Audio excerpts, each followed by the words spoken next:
40% commission ಮುಂಗಡವಾಗಿ ಪಡ್ಕೊಳ್ತಾರೆ ಮತ್ತು ಗುತ್ತಿಗೆ ಅನುಮೋದನೆಯಾದ ನಂತರ 40% ಕಮಿಷನ್ ಅನ್ನು ಕೊಡಬೇಕಾಗ್ತದೆ ಬಿಲ್ ಪಾಸ್ ಆಗಲಿಕ್ಕೆ ಅಂತ ಹೇಳಿ ಇಡೀ ರಾಜ್ಯದ ಜನರು ತಲೆ ತಗ್ಗಿಸುವಂತಹ ಬಹಳ ದೊಡ್ಡ ಭ್ರಷ್ಟಾಚಾರ ಹಗರಣ.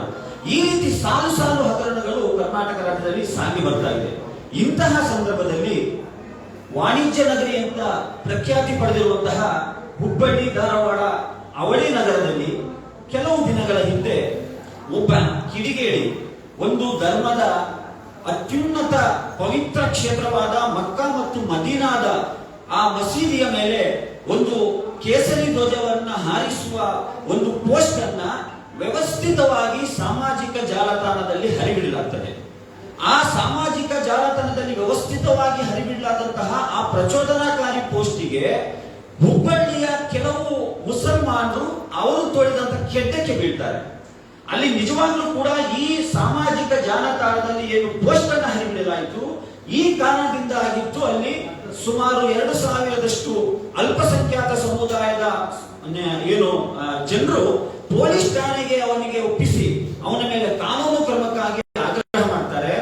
ದುರದೃಷ್ಟವಶಾತ್ ಸಂವಿಧಾನದ ಮೇಲೆ ಪ್ರಮಾಣ ವಚನ ಮಾಡಿ ಈ ದೇಶದ ರಾಜ್ಯದ ನಗರದ ಕಾನೂನು ಸುವ್ಯವಸ್ಥೆಯನ್ನು ನಾವು ಪಾಲಿಸ್ತೀವಿ ಅಂತ ಹೇಳಿ ಪ್ರಮಾಣ ವಚನ ಮಾಡಿ ಬಂದಂತಹ ಪೊಲೀಸ್ ಅಧಿಕಾರಿಗಳು ಅವರ ಮೇಲೆ ಕಠಿಣವಾದ ಕಾನೂನು ಕ್ರಮ ಕೈಗೊಂಡಿದ್ದರೆ ಇಂತಹ ದೊಡ್ಡ ಅನಾಹುತ ಸಂಭವಿಸ್ತಾ ಇರಲಿಲ್ಲ. ಮತ್ತು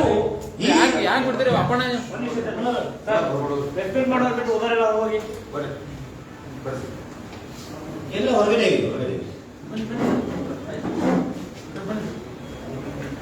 अपन आग भी देते हैं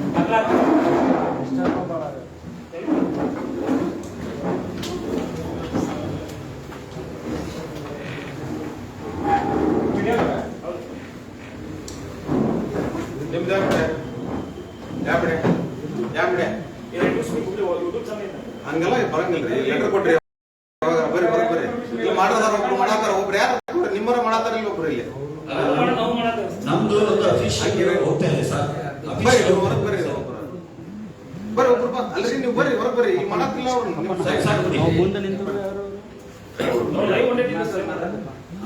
ಇದೀಗ ನಮ್ಮ ಈ ಪತ್ರಿಕಾಗೋಷ್ಠಿಯಲ್ಲಿ ಮೌಲಾನಾ ಅಹಮದ್ ಸಿರಾಜ್ ಮುಸ್ಲಿಂ ಧಾರ್ಮಿಕ ಮುಖಂಡರು ನಮ್ಮೊಂದಿಗೆ ಸೇರ್ಕೊಂಡಿದ್ದಾರೆ. ಇವರು ಹುಬ್ಬಳ್ಳಿಯ ಲೋಕಲಿನ್ ಕೂಡ ಆಗಿದ್ದಾರೆ. ನಾನು ಹೇಳ್ತಾ ಬರ್ತಾ ಇದ್ದಂಥದ್ದು ಏನು ಈ ಕೋಮು ಪ್ರಚೋದನಾತ್ಮಕ ಒಂದು ಪೋಸ್ಟ್ ಅನ್ನು ಹರಿಬಿಡಲಾಯಿತು. ಇದು ಒಂದು ವ್ಯವಸ್ಥಿತ ಷಡ್ಯಂತ್ರವಾಗಿದೆ.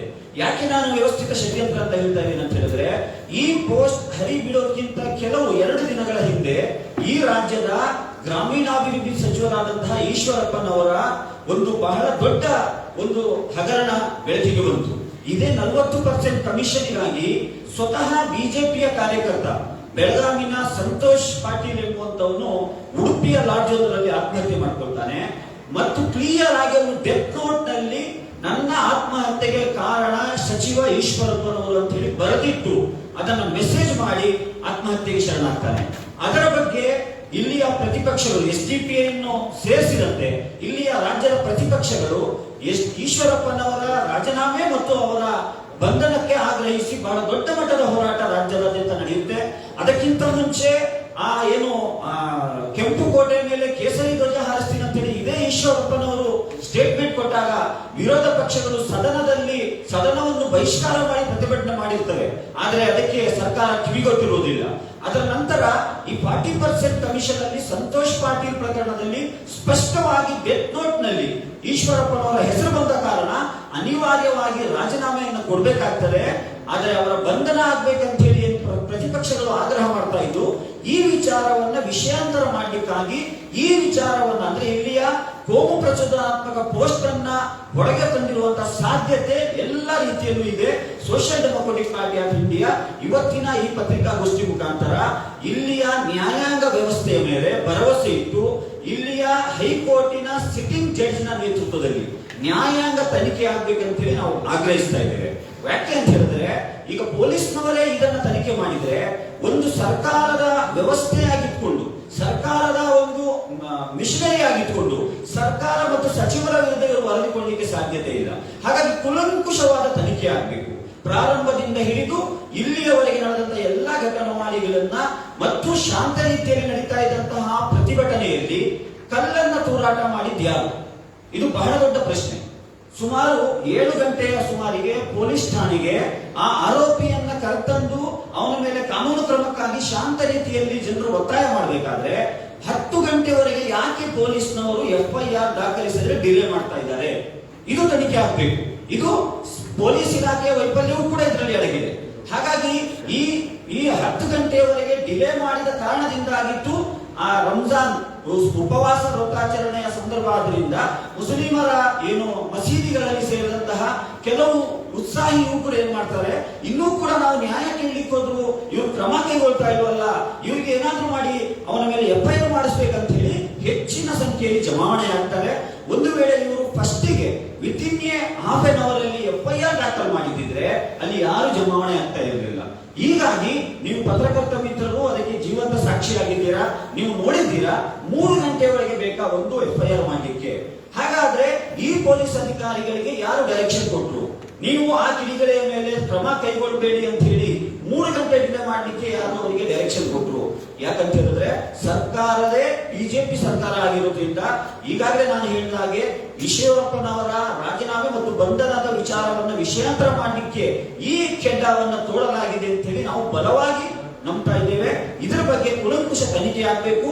ಮತ್ತು ಅದೇ ಸಂದರ್ಭದಲ್ಲಿ ಪೊಲೀಸ್ ಇಲಾಖೆಯವರಿಗೆ ನಾವು ಮನವಿ ಮಾಡಿಕೊಳ್ಳುವಂತದ್ದು, ಅಲ್ಲಿ 2000 ಸೇರಿದಂತಹ ಯುವಕರಲ್ಲಿ ಕೆಲವು 4 ರಿಂದ 5 ಮಂದಿ ಕಲ್ಲು ತೂರಾಟ ನಡೆದಿದೆ ಅಂತ ಹೇಳಿ ಸೋಷಿಯಲ್ ಮೀಡಿಯಾದಲ್ಲಿ ಸರ್ಕ್ಯುಲೇಟ್ ಆಗಿರುವಂತಹ ವಿಡಿಯೋಗಳು ಹೇಳ್ತಾ ಇದೆ. ಹಾಗಾದ್ರೆ ಈ 4-5 ಜನರಿಗೆ ಕಲ್ಲನ್ನ ಸರಬರಾಜು ಮಾಡಿದವರು ಯಾರು? ಅದು ಎಲ್ಲಿಂದ ಬಂತು? ಮತ್ತೆ ಯಾರು ಕಲ್ಲನ್ನ ತೂರಾಟ ಮಾಡಿದ್ದಾರೆ? ಅವರು ಮುಸುಕನ್ನ ಹಾಕೊಂಡಿದ್ದಾರೆ, ಅವರ ಮಕ್ಕಳನ್ನ ಮುಚ್ಕೊಂಡಿದ್ದಾರೆ ಕರ್ಶಿಪ್ನಿಂದ. ಯಾಕೆ ಅವರು ಮಕ್ಕಳನ್ನ ಮುಚ್ಕೊಂಡಿದ್ದಾರೆ? ಇದು ತನಿಖೆ ಆಗಬೇಕು. ಈ ತನಿಖೆಯಾಗಿ ಈಗಾಗಲೇ 110 ಅಥವಾ 120 ಜನರನ್ನ ಏನು ಬಂಧನ ಆಗಿದೆ, ಅದರಲ್ಲಿ ಕೆಲವು ಅಮಾಯಕರು ಕೂಡ ಶಾಮೀಲಾಗಿದ್ದಾರೆ. ನಾವು ಕೆಲವು ಪೋಷಕರನ್ನ ಭೇಟಿಯಾಗಿ, ನಮ್ಮ ಬೆಂಗಳೂರಿನ ಆಫೀಸಿಗೂ ಕೂಡ ನಮಗೆ ಭೇಟಿಯಾಗಲಿಕ್ಕೆ ಬಂದಿದ್ರು ಕೆಲವರು. ಈ ರೀತಿ ಇಲ್ಲಿ ಅಕ್ರಮವಾಗಿ ರಾತ್ರೋರಾತ್ರಿ ಮಹಿಳೆಯರು, ವೃದ್ಧರು ಮತ್ತು ಮಕ್ಕಳೆನ್ನದೇ ಮನೆಗೆ ನುಗ್ಗಿ ಪೊಲೀಸ್ನವರು ಅರೆಸ್ಟ್ ಮಾಡ್ತಾ ಇದ್ದಾರೆ ಅಂತ ಹೇಳಿ ಇದನ್ನ ನಿಲ್ಲಿಸಬೇಕು ಅಂತ ಹೇಳಿ social democratic party of India ಆಗ್ರಹಿಸುತ್ತದೆ. ಈಗಾಗಲೇ ನಮಗಿರುವಂತಹ ಮಾಹಿತಿ ಪ್ರಕಾರ ಸರಿಸುಮಾರು 13 ರಿಂದ 14 FIR ಗಳನ್ನು ದಾಖಲು ಮಾಡಿದ್ದಾರೆ. ತನಿಖೆ ಮಾಡಿ, ನಮ್ದು ಏನು ಅಭ್ಯಂತರ ಇಲ್ಲ. ಆದ್ರೆ ಅದು ನಿಷ್ಪಕ್ಷಪಾತವಾಗಿರಬೇಕು. ಯಾವುದೇ ರಾಜಕೀಯ ಒತ್ತಡಕ್ಕೆ ನೀವು ಮಣಿಬಾರದು. ಆ ರೀತಿಯಾಗಿ ನೀವು ತನಿಖೆ ಮಾಡಿ, ಏನು ಅಮಾಯಕರ ಏನಾದ್ರೂ ಬಂಧನ ಆಗಿದ್ರೆ ಅವರ ಬಿಡುಗಡೆ ಮಾಡಬೇಕು.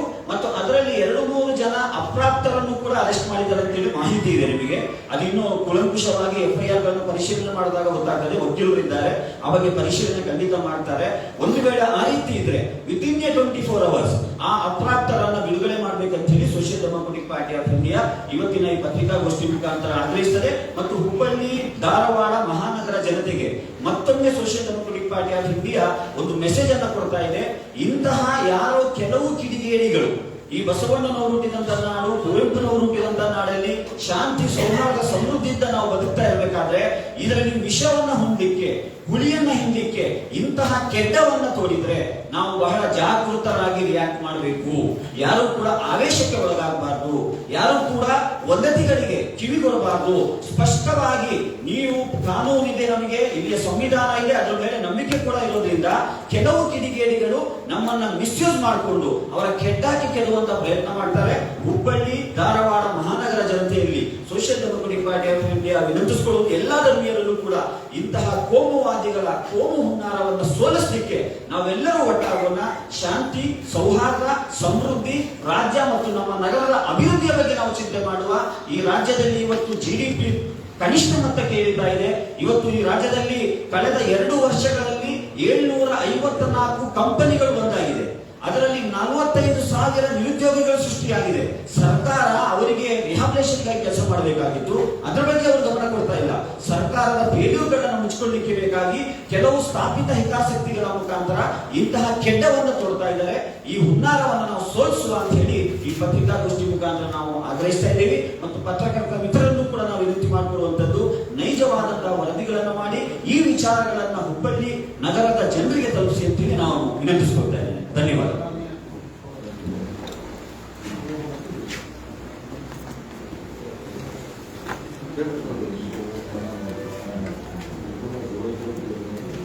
ಸರ್, ಉರ್ದು ಅಲ್ಲಿ ಮೌನ ಆಗಬೇಕಾ?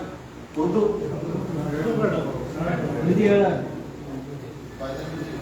ಹಿಂದಿ ಬೇಕಂದ್ರೆ ಹಿಂದಿ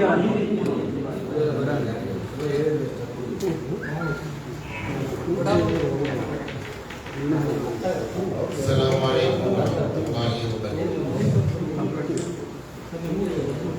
देखिए, पिछले 2014 से भारत के हालात को जो है वो बदला जा रहा है। भारत बदल नहीं रहा है, भारत के हालात को बदला जा रहा है। भारत में आ रही है, मिसाल चल रही है। एक होता है मुल्जिम और एक होता है मुजरिम। मुल्जिम का मतलब कि जिसके ऊपर ब्लेम लगाया गया। मुजरिम का मतलब होता है कि कोर्ट ने उसको क्रिमिनल साबित कर दिया।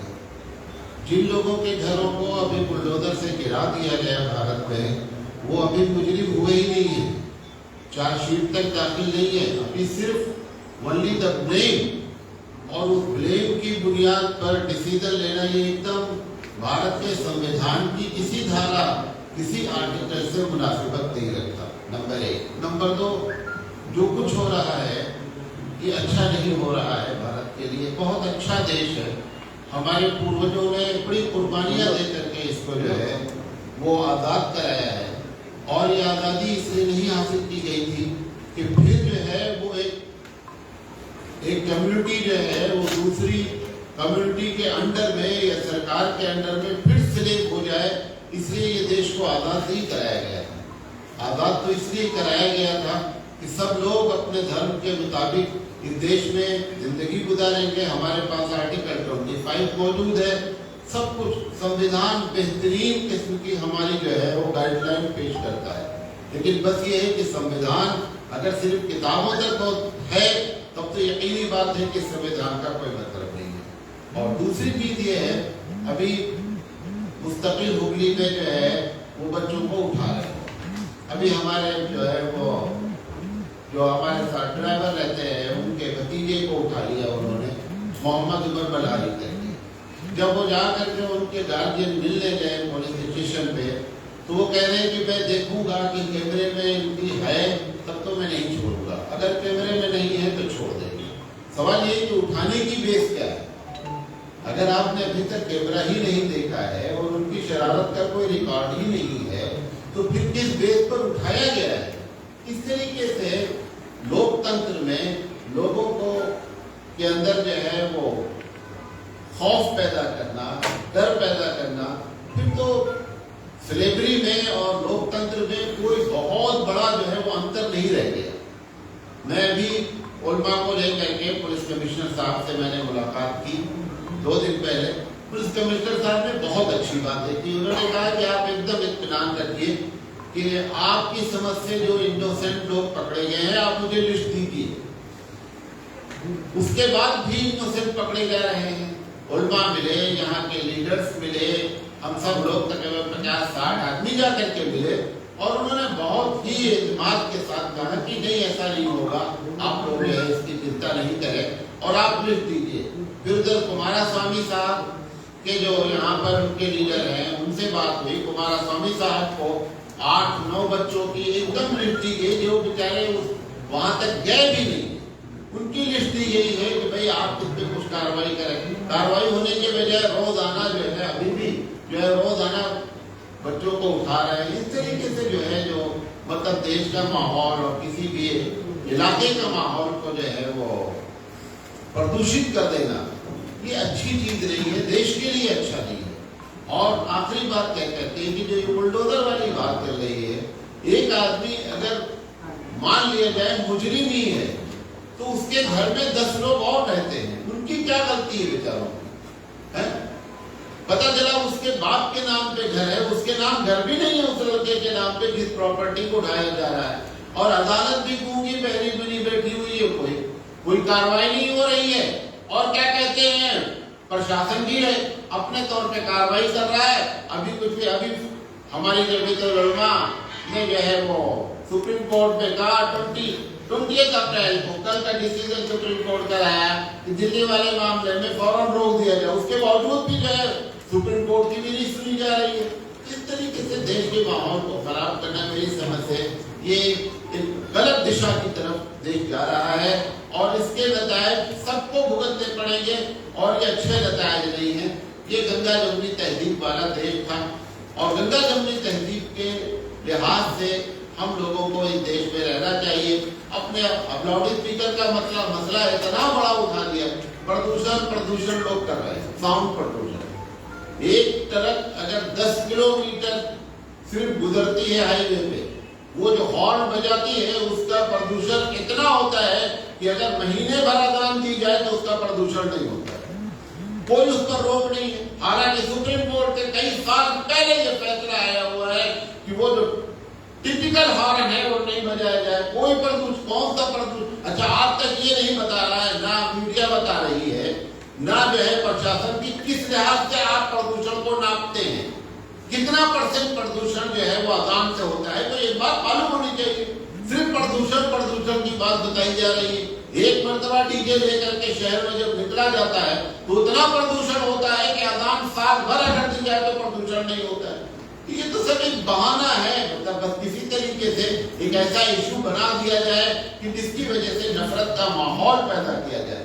ज्यादा मैं अपने देशवासियों से इस मीडिया के तहत बताना चाहता हूँ कि कम से कम इस देश की जो पुरानी रवायतें हैं, जो हमारे पूर्वजों ने इस देश को संवारा है और जिस तरीके से उन्होंने जिंदगी गुजारने के गाइडलाइन दी थी।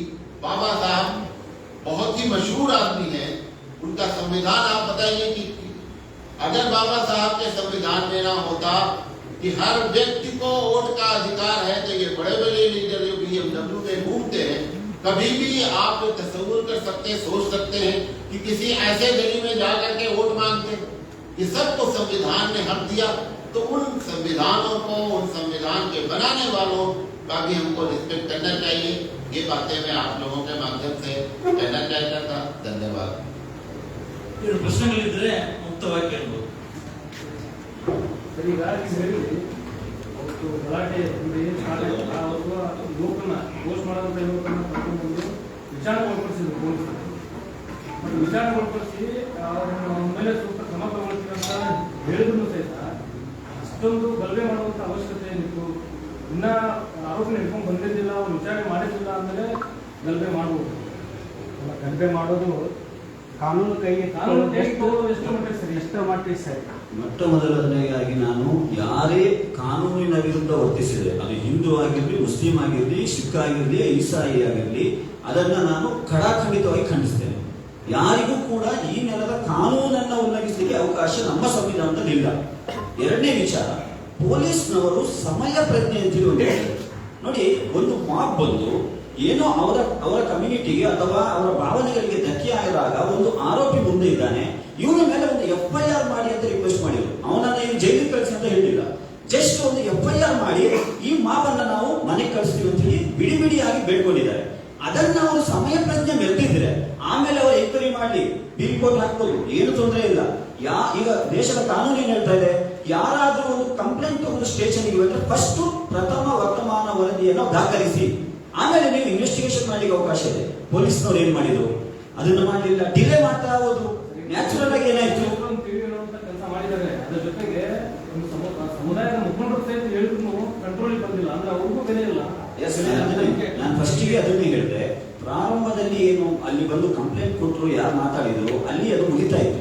ನಂತರ ಏನಾಗ್ತದೆ, ಈ ಬಿಸಿ ರಕ್ತದ ಯುವಕರು, ಅದು ಯಾವ್ರಿಗೆ ಧರ್ಮ ಇಲ್ಲ ಅವರಿಗೆ, ಅವ್ರು ಏನ್ ಮಾಡ್ತಾರೆ, ಏನು ನಡೀತಾ ಇದೆ ಅವರಿಗೆ ಗೊತ್ತೇ ಇರಲ್ಲ, ಒಳಗಡೆ ಬರ್ತಾರೆ, ಏನೋ ಒಂದು ವಿಚಾರಗಳು ಮಾಡ್ತಾರೆ, ಅದು ಇಡೀ ಕಮ್ಯುನಿಟಿ, ಇಡೀ ಸಮಾಜಕ್ಕೆ ತೊಂದರೆ ಆಗ್ತದೆ. ಅದಕ್ಕೆ ಅವಕಾಶ ಕೊಡಬಾರ್ದು. ಪೊಲೀಸ್ನವರ ಹತ್ರ ಲಾ ಅಂಡ್ ಆರ್ಡರ್ ಮೇಂಟೈನ್ ಮಾಡುವಂತ ಬಹಳ ದೊಡ್ಡ ಜವಾಬ್ದಾರಿ ಇರ್ತದೆ. ಇದು ಈ ಘಟನೆ ಅಲ್ಲ ನಾನು ಹೇಳ್ತಿರುವಂತದ್ದು, ನಾಳೆ ಇನ್ನೊಂದು ನಡಿಬಹುದು, ಮತ್ತೊಂದು ನಡಿಬಹುದು. ಪೊಲೀಸ್ನವರು ಆ ಸಮಯಕ್ಕೆ ಸೂಕ್ಷ್ಮವಾಗಿ ಸಮಯ ಪ್ರಜ್ಞೆ ಮೆರೆಯುವಂತ ಕೆಲಸ ಮಾಡಬೇಕು. ಆಗ ಏನಾಗ್ತದೆ, ಇಂತಹ ಘಟನೆಗಳು ನಡೆಯುವುದಿಲ್ಲ. ನೀವೇ ಯೋಚನೆ ಮಾಡಿ, 3 ಗಂಟೆ ಒಳಗೆ ಅವ್ರು ಏನಾದ್ರೂ ಡಿಲೇ ಮಾಡಲಿಲ್ಲ ಅಂತಂದ್ರೆ ಯಾರು ಸೇರ್ತಾನೆ ಇರಲಿಲ್ಲ. ಇದನ್ನ ನಾವು ಹೇಳ್ತಾ ಇರುವಂತದ್ದು.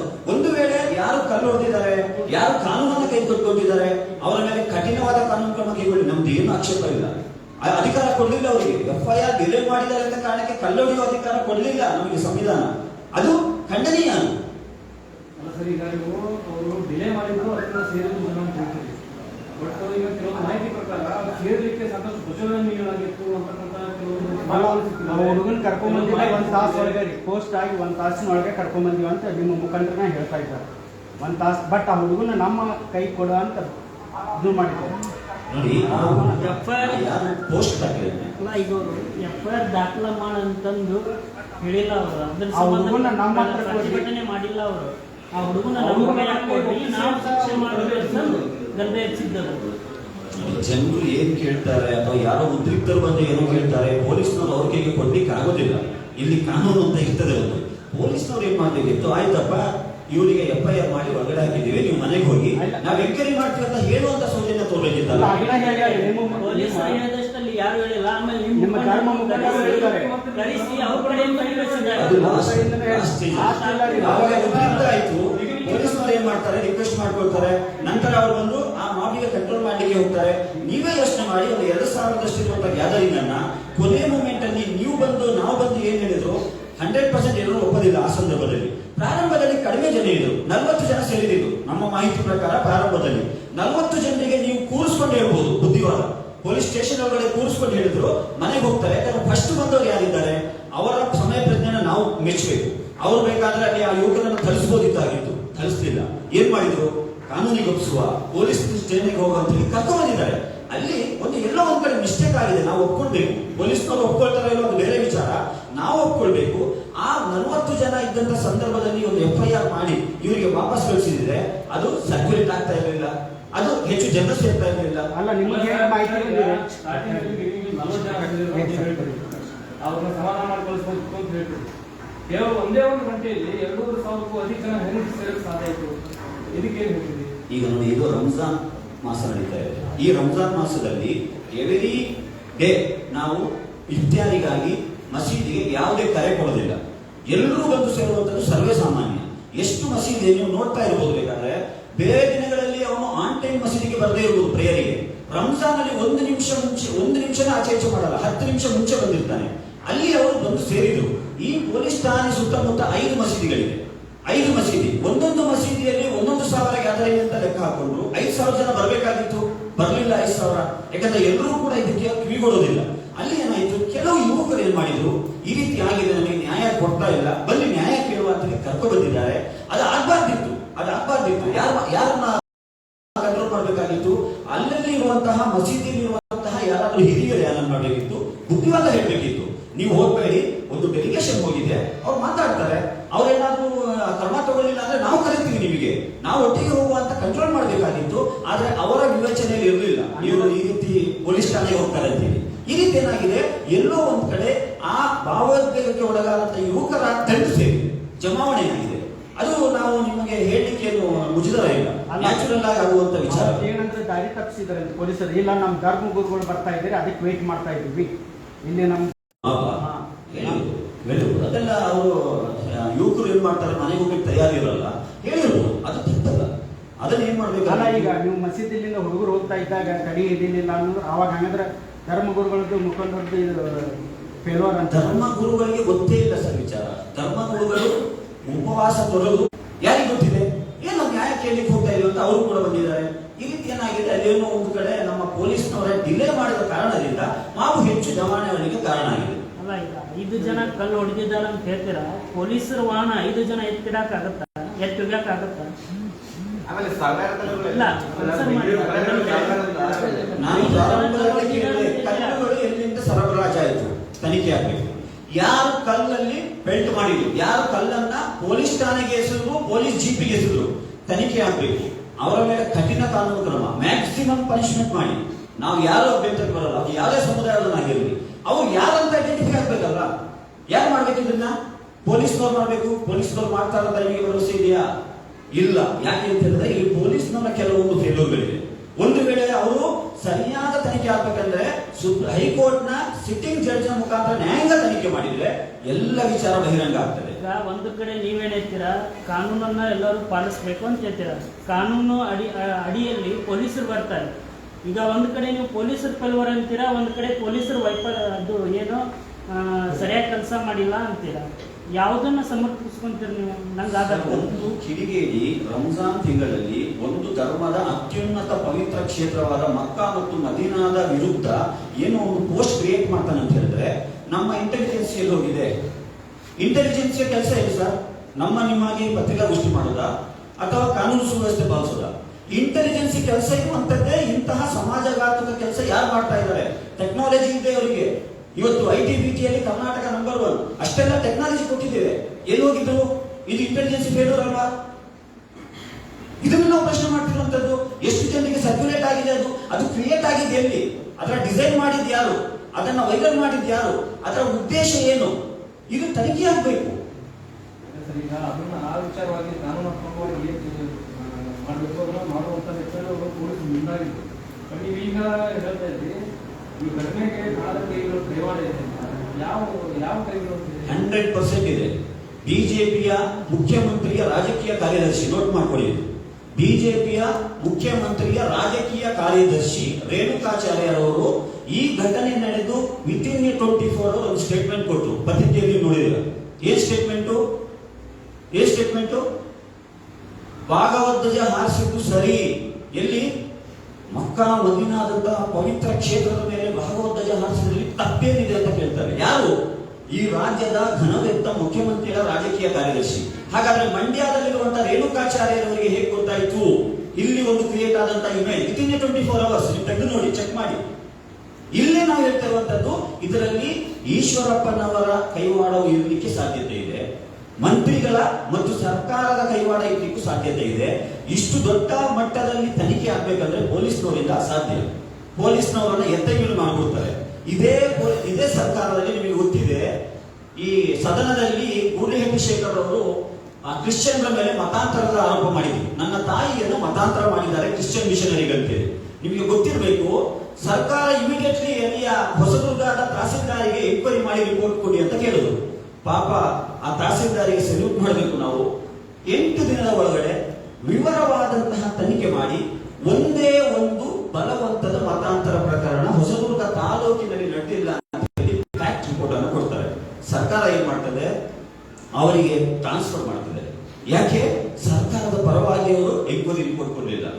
ಅದೇ ಸಂದರ್ಭದಲ್ಲಿ ಈ ಹಿಜಾಬ್ ವಿಚಾರ ಪ್ರಕರಣ ರಾಜ್ಯದಲ್ಲಿ ನಡೀತಾ ಇರಬೇಕಾದ್ರೆ PU ಬೋರ್ಡ್ನ ನಿರ್ದೇಶಕಿ, ಹೆಸರು ಬರ್ತಾ ಇತ್ತು, PU ಬೋರ್ಡ್ನ ನಿರ್ದೇಶಕಿಯವರು ಸರ್ಕಾರಕ್ಕೆ ಹೇಳ್ತಾರೆ, ಮಾಧ್ಯಮಗಳ ಮುಖಾಂತರ ಬಂದು ಹೇಳ್ತಾರೆ, PU ಬೋರ್ಡ್ನಲ್ಲಿ ಯೂನಿಫಾರ್ಮ್ ಕಡ್ಡಾಯ ಇಲ್ಲ, ಕಡ್ಡಾಯ ಯಾರಾದ್ರೂ ಮಾಡಿದ್ರೆ ಅವರ ವಿರುದ್ಧ ಕಾನೂನು ಕ್ರಮ ಕೈಗೊಳ್ಳಲಿಕ್ಕೆ ಅವಕಾಶ ಇದೆ ಅಂತ ಹೇಳಿ ಏನ್ ಮಾಡ್ತಾರೆ? ಅವರನ್ನ ಎತ್ತಂಗಡಿ ಮಾಡ್ತಾರೆ. ಅಂದ್ರೆ ಸರ್ಕಾರದ ವಿರುದ್ಧ ಯಾರು ಮಾತಾಡುವಂತ ಪರಿಸ್ಥಿತಿ ಇಲ್ಲ ಸರ್. ಇದು ಡೆಮಾಕ್ರಸಿ ನಡೀತಾ ಇಲ್ಲ. ಇಲ್ಲಿ ಸರ್ವಾಧಿಕಾರ ನಡೀತಾ ಇದೆ. ಬಿಜೆಪಿ ಅಧಿಕಾರಕ್ಕೆ ಬಂದಲ್ಲಿ ನಾನು ಮೊದಲೇ ಪ್ರಸ್ತಾಪ ಮಾಡಿದೆ, ನಮ್ಮ ರಾಜ್ಯ ಇಷ್ಟು ಅಧೋಗತಿಗೆ ತಲುಪ್ತಾ ಇದೆ ಸರ್. ಪತ್ರಕರ್ತರಿಗೆ ಸೆಕ್ಯೂರಿಟಿ ಇಲ್ಲ ಸರ್.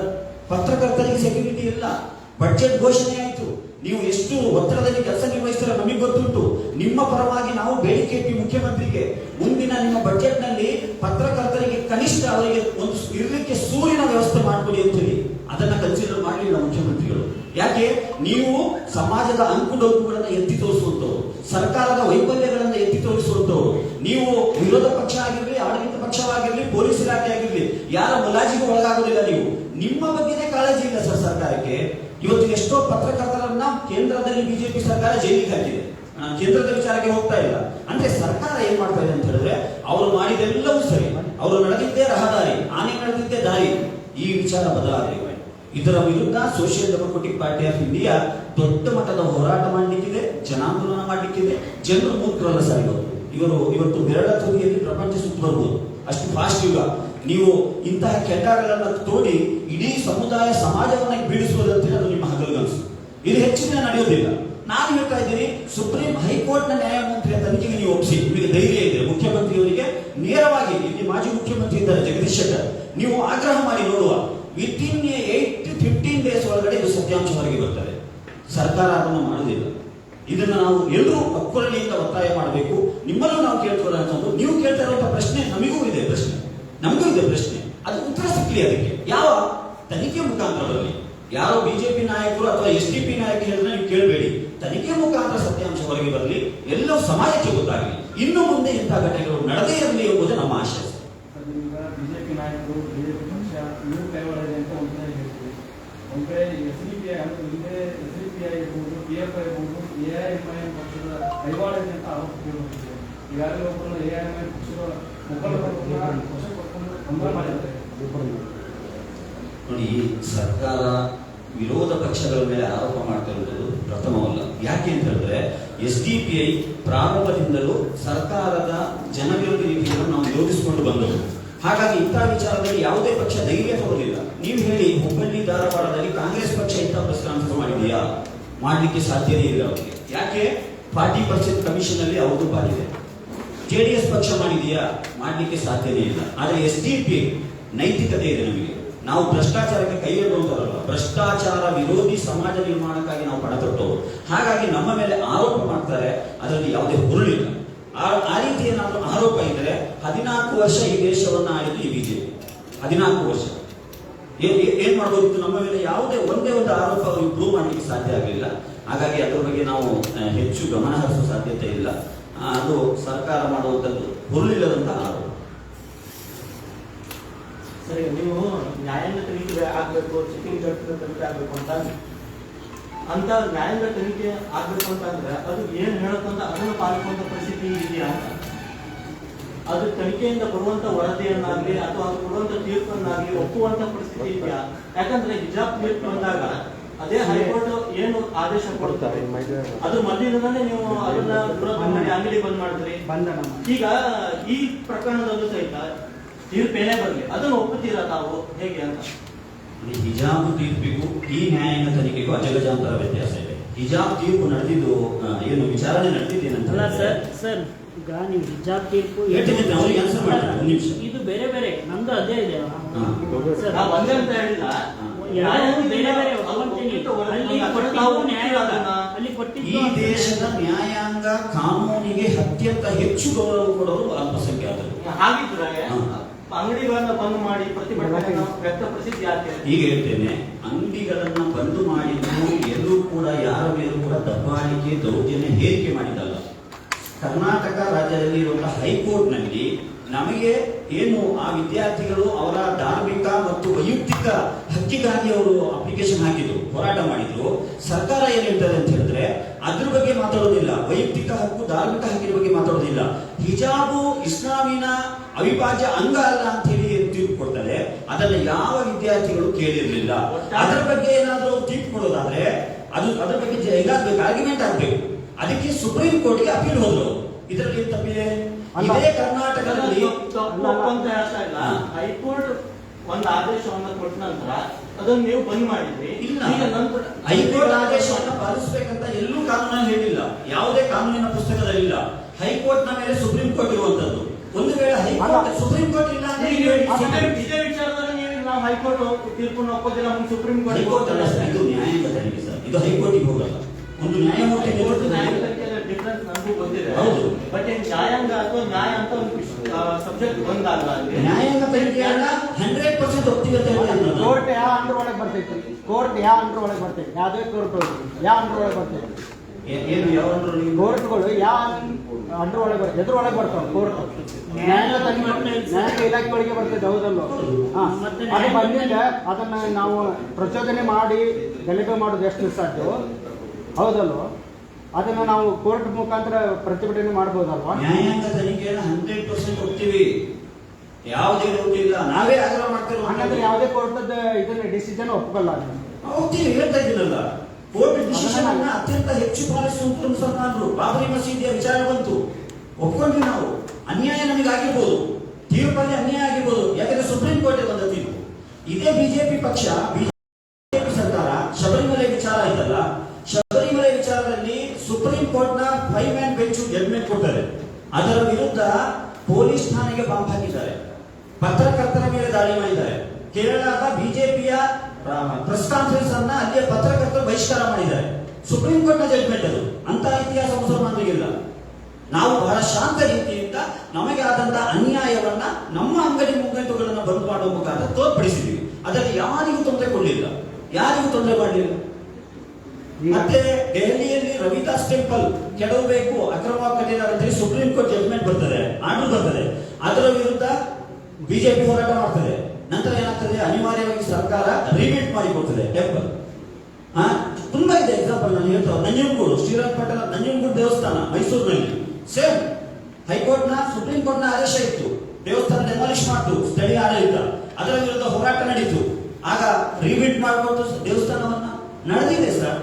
ನಿಮಗೆ ಅನ್ಯಾಯ ಆದಾಗ ಅದನ್ನ ಪ್ರತಿಭಟನೆ ಮಾಡುವ ಮುಖಾಂತರ ವ್ಯಕ್ತಪಡಿಸಲಿಕ್ಕೆ ಬಾಬಾ ಸಾಹೇಬ್ ಅಂಬೇಡ್ಕರ್ ಅವರು ಕೊಟ್ಟ ಸಂವಿಧಾನದಲ್ಲಿ ಅವಕಾಶ ಇದೆ. ಬಟ್ ಈಗ ಮೋದಿ ಸರ್ಕಾರ ಬಂದಿಂದ ಅಲ್ಪಸಂಖ್ಯಾತರನ್ನ ಹತ್ತಿಕ್ಕುವ ಕೆಲಸ ನಡೆದಿದೆ ಅಂತ. ಹೌದು, ಖಂಡಿತ ಸರ್, ನೋಡು. ವಿಶೇಷವಾಗಿ ಕರ್ನಾಟಕದಲ್ಲಿ ಈ ಏನು ವಾಮ ಮಾರ್ಗದಿಂದ ಬಾಂಬೆ ಬಾಯ್ಸ್ ಖರೀದಿ ಮಾಡಿಕೊಂಡು ಸರ್ಕಾರ ಬಂದ ನಂತರ ಕೇವಲ ಹಣ ಮಾಡುವವರು ಮಾತ್ರ ದೃಷ್ಟಿಯಲ್ಲ, ಅಲ್ಪಸಂಖ್ಯಾತರ ಮೇಲೆ, ದಲಿತರ ಮೇಲೆ, ಕ್ರಿಶ್ಚಿಯನ್ ಚರ್ಚ್ಗಳ ಮೇಲೆ ದಾಳಿ ಮಾಡುವುದು ನಿರಂತರವಾಗಿ ನಡೆಯುವುದಕ್ಕೆ ಸರ್ಕಾರ ಪುಷ್ಟಿ ನೀಡ್ತಾ ಇದೆ. ಯಾಕಂತಂದ್ರೆ ಇವರ ಹತ್ರ ಬೇರೆ ಅಜೆಂಡಾಗಳಿಲ್ಲ ಸರ್. ಚುನಾವಣೆಯಲ್ಲಿ ಅಭಿವೃದ್ಧಿಯ ಯಾವುದೇ ಅಜೆಂಡಾಗಳಿಲ್ಲ. ಜನರ ಭಾವನಾತ್ಮಕ ವಿಚಾರಗಳನ್ನ ಕೆರಳಿಸುವ ಮುಖಾಂತರ ಮತ್ತೆ ಅಧಿಕಾರಕ್ಕೆ ಬರಲಿಕ್ಕೆ ಹಗಲುಗನಸು ಕಾಣ್ತಾ ಇದ್ದಾರೆ. ನಾವು ನೀವೆಲ್ಲರೂ ಸೇರಿ ಇವರ ಹುನ್ನಾರವನ್ನು ಸೋಲಿಸಬೇಕಂತೇಳಿ social democratic party of India ಆಗ್ರಹಿಸ್ತದೆ. ಥ್ಯಾಂಕ್ ಯು, ಎಲ್ಲರಿಗೂ ಧನ್ಯವಾದ. ದಯವಿಟ್ಟು ನಮ್ಮ ಈ ವಿನಂತಿಯನ್ನು ಮ್ಯಾಕ್ಸಿಮಮ್ ಕವಚ್ ಮಾಡಬೇಕಾಗಿದೆ. Thank you.